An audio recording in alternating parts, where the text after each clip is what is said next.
April 16, 2024. A massive mansion tucked away in the mountains gets raided by federal agents. For hours, dozens of officers tear the place apart looking for prescription drugs, while the owner gets hauled in for questioning about one of the weirdest cases you'll ever hear about. He's suspected of impersonating a doctor and his patients, including some supposed elderly woman named Gwendolyn, all to illegally score cough syrup. Now, the story's already wild. But here's the kicker. The guy who owns this mansion? Not just anybody. It's NBA YoungBoy, one of the most popular rappers of the last few years in the United States. We're talking billions of streams on Spotify, platinum record after platinum record, and a record-breaking deal with a major label worth tens of millions of dollars. The craziest part? At the time this all went down, YoungBoy had been stuck in this mansion for nearly 2.5 years, literally forbidden from leaving, specifically to keep him out of trouble while he waited for his trial in a completely different case. Which means during this whole period, he was supposed to be on his absolute best behavior to avoid prison. So why would NBA YoungBoy choose to impersonate a doctor when it was obvious he'd eventually get caught? To understand all of this, we need to go back through the different cases that led to him being trapped in that mansion, explain all the insane details surrounding this prescription drug scheme, and discover why YoungBoy might just have the best lawyers of all time. But before we get into all that, we need to talk about NBA YoungBoy's place in the music industry. It'll matter later. In the music world, NBA YoungBoy isn't just anybody. He might naturally be pretty low-key, even shy in a way. He rarely does interviews, he's barely on social media, and he's almost never at events like award shows and all that. But none of that matters, because since he arrived on the scene, he's literally flipped the music industry upside down. Between 2017 and 2025, NBA YoungBoy has dropped about 15 projects that absolutely dominated the top of the American album charts. Collaborations with already established artists like Future, Nicki Minaj, and Post Malone. Music videos hitting tens, even hundreds of millions of views on YouTube. Actually, I've definitely contributed to those millions of YouTube views, especially on tracks like Outside Today, Bandit, or Make No Sense. Here's the thing, YouTube is YoungBoy's platform. It's absolutely his home turf. Every year he racks up billions of streams on the platform. Over the last 5 years, he's been the most streamed rapper on YouTube every single year, ahead of absolute giants like Drake, Kendrick Lamar, and Eminem. But wait, NBA YoungBoy isn't just putting up insane numbers on YouTube. He's also got countless certifications, a Grammy nomination, and the record for youngest artist to have 100 songs chart on the Billboard Hot 100. And keep in mind, all these accomplishments I'm talking about, YoungBoy is only 25 years old right now as I'm recording this. This massive success is often tied to his reputation as an absolute workhorse. Because yeah, since his debut in 2015, NBA YoungBoy has released 40 different projects. That's a new project every 3 months for 10 straight years. So naturally, with this kind of insane productivity, YoungBoy is making millions of dollars, and by extension, his label is making millions of dollars too, which means he's being chased by every major record label out there. So much so that in 2022, Atlantic Records, a huge American label owned by Warner, makes him an offer he can't refuse. Hey look, your contract with us is about to expire. When you first joined us back in 2017, we paid you $2 million. Now it's 5 years later. What we're proposing is $25 million. What do you think? When you compare it to what's typical in the music industry, this offer is absolutely insane, especially considering that when Atlantic Records offered YoungBoy $25 million, he was only 22 years old, an age where I was personally still watching YouTube videos to see if it was possible to keep growing taller. Yeah, except YoungBoy turns it down. He just flat out refuses because he's got better offers. And a few months later, he ends up signing with Motown, another major American label, this time owned by Universal, for $60 million. It's one of the biggest contracts in music history. The only rappers above NBA YoungBoy are Drake and Lil Wayne. That's it. I think you get the picture. We're dealing with a phenomenon in the music industry. But here's the thing, he also has a nasty habit of getting into trouble. So much so that right from the beginning, his promising career almost came to a brutal halt because of one dark incident. The evening of November 28, 2016. YoungBoy is about to perform a concert in Austin, Texas, except he never makes it to the stage, because in the meantime, he gets arrested by federal agents for attempted murder. This arrest is linked to a shooting that happened on November 2nd in Baton Rouge, the city he's from. To put it simply, on November 2nd, 2016, NBA YoungBoy's cousin gets murdered in broad daylight in the street. So within hours, YoungBoy and 3 of his guys decide to go on a retaliation mission in a car. According to police, that's when he allegedly opened fire on a group of people he thought were connected to his cousin's murder. After his arrest, he's placed in pre-trial detention. His bail is set at $200,000. Let me tell you, the situation is not looking good. YoungBoy is only 17 years old and he's facing life in prison. But luckily for him, on May 22, 2017, NBA YoungBoy is finally released after reaching a plea deal with the prosecutor. He agrees to plead guilty to aggravated assault with a firearm, and in exchange, he gets 10 years suspended sentence and 3 years probation. In other words, for the next 3 years, he's got to stay squeaky clean, and the judge even gives him specific conditions. Mr. YoungBoy, during your 3 years of probation, you are forbidden from touching a firearm in any way whatsoever. And those 2 people you were with during that shooting, you're not allowed to associate with them. The first few months of his probation, everything goes smoothly. But unfortunately for him, on May 12, 2019, YoungBoy becomes the victim of a shooting in Miami. He gets shot at in broad daylight outside a hotel. His girlfriend at the time gets hit, so he and his guys pull out guns and fire back. Now yeah, YoungBoy didn't do anything wrong. He's the one who got shot at, so he returned fire. It's self-defense. The only problem is, the judge sees it differently. Mr. YoungBoy, yes, you are indeed the victim in this story. I'm not blaming you for shooting back at your attackers, but how is it that you had a gun on you? And there's something else that's bothering me. After this incident, videos circulated online where you're clearly seen with the 2 people I specifically forbade you from associating with during these 3 years. So YoungBoy gets arrested again, and the 10 years of suspended prison time he got could very well turn into 10 years behind bars. Luckily for him, once again, on June 21, 2019, YoungBoy is ultimately sentenced to 14 months of house arrest for violating the terms of his probation. Mr. YoungBoy, it's going to be very simple. Until August 2020, you're forbidden from leaving your house, conditions that YoungBoy follows to the letter. And in August 2020, he's officially a free man again for the first time since November 2016. But unfortunately for him, it's not going to last very long, because just a few weeks later, he finds himself in another turbo mega ultra mess that could cost him his career. On September 28, 2020, NBA YoungBoy is in the middle of filming the music video for the song Chopper City in his neighborhood in Baton Rouge. Now, chopper is slang for automatic weapons like AK-47s. So since the song is called Chopper City, you can probably imagine the artistic direction of the video. There might be YoungBoy surrounded by a bunch of armed guys. There might also be videos from the shoot circulating on social media showing YoungBoy and his friends armed in a car, YoungBoy and his friends armed in the street, YoungBoy and his friends armed in front of a house. Obviously, when about 15 threatening dudes are proudly brandishing weapons in the street, neighbors call the police. So the cops show up, and YoungBoy and 15 of his guys get arrested.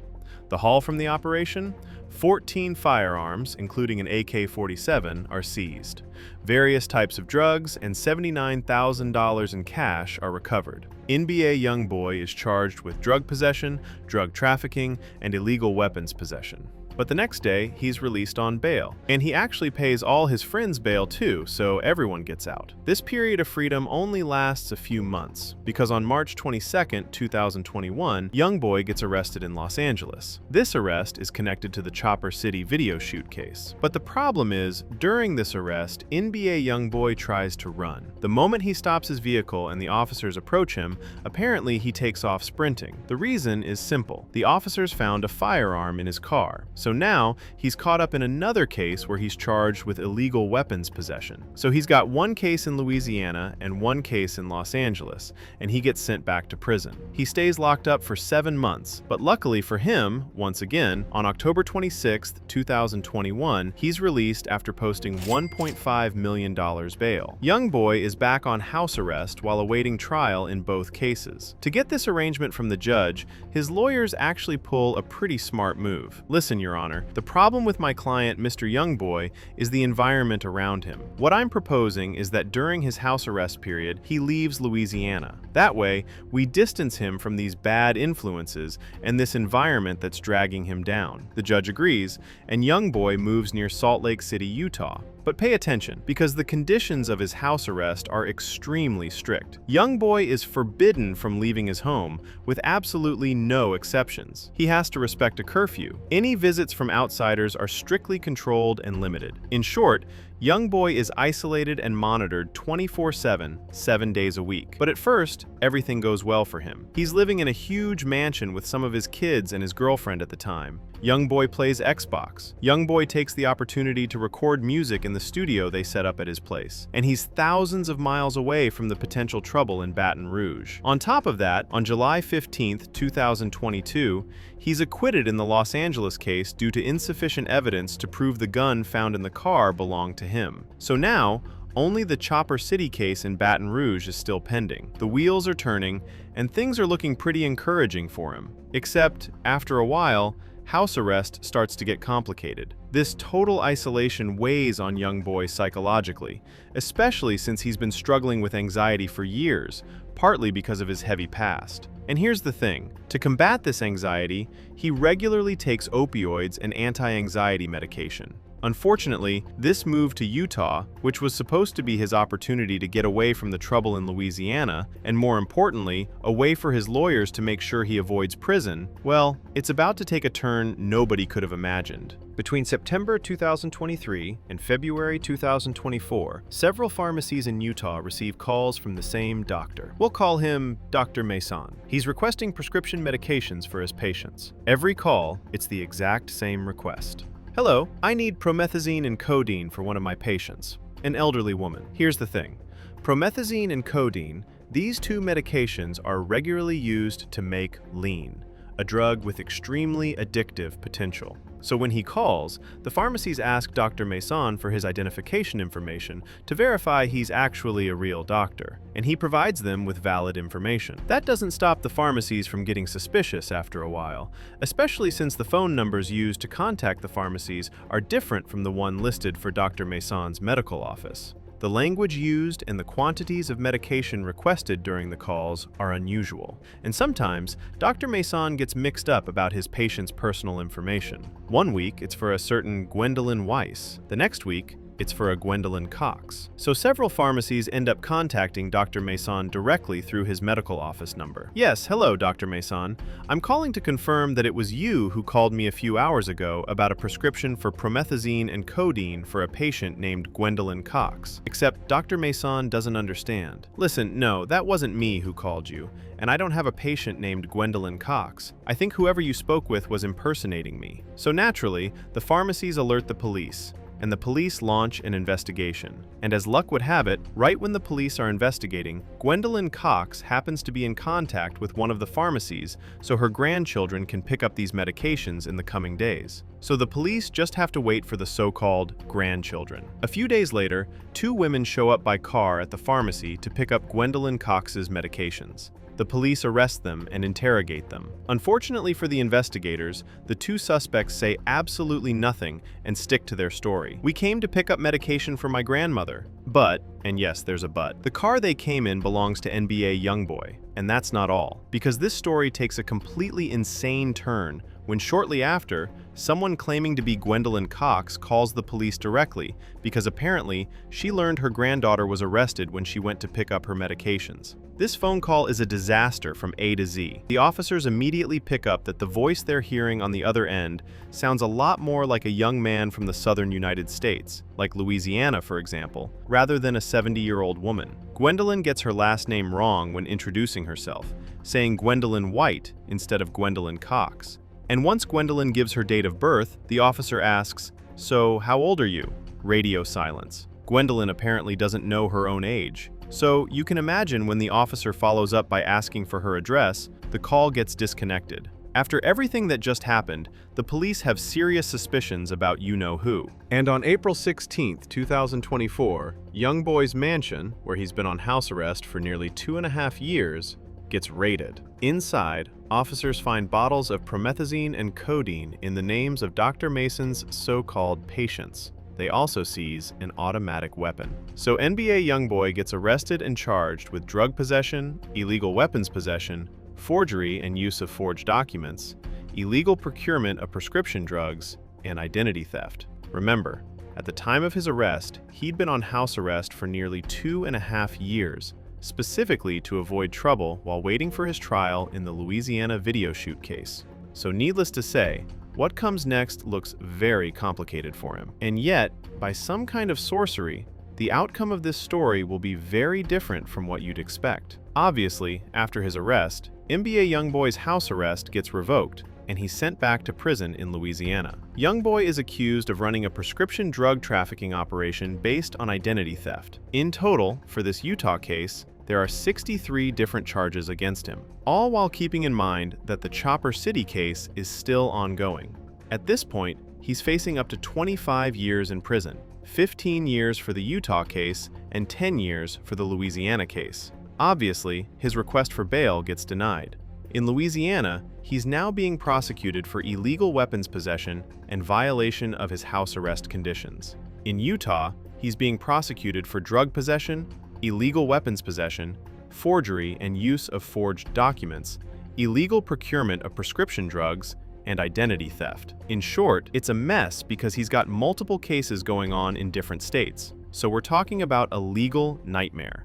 That's when his lawyers show up with another pretty smart proposal. Listen, Your Honor, all these cases involving my client, it's a mess. So everyone can save time and make it simpler, I'm proposing we combine everything he's being accused of into one single case. What do you say? The judge agrees, and after several long months of negotiations, he reaches a deal with the prosecutor that covers all the pending cases. He agrees to plead guilty to identity theft, forgery, and use of forged documents, and illegal weapons possession. And on December 10, 2024, he ultimately gets sentenced to 2 years in prison, 5 years probation, and a $25,000 fine. At the verdict, the judge actually addresses him directly to give him some words of encouragement. And since at the time of his sentencing, he'd already spent 8 months behind bars, his lawyers are hoping for early release, which actually happened very recently, because on March 24, 2025, he gets out of prison on parole. Hopefully this last stint behind bars helped him finally break free from his opioid dependence, which has been tragically devastating the United States in recent years. Either way, that's what we're all wishing for him. And that's the absolutely wild story of how one of the biggest rappers in the world ended up impersonating a 70-year-old woman named Gwendolyn just to get cough syrup while on house arrest. If you found this story as crazy as I did, make sure to hit that like button. It really helps the channel out. And if you want more deep dives into wild stories like this, go ahead and subscribe so you don't miss the next one. Drop a comment and let me know. Do you think YoungBoy's lawyers are actually geniuses, or did he just get incredibly lucky? I'm curious what you all think. Appreciate you watching, and I'll catch you in the next video.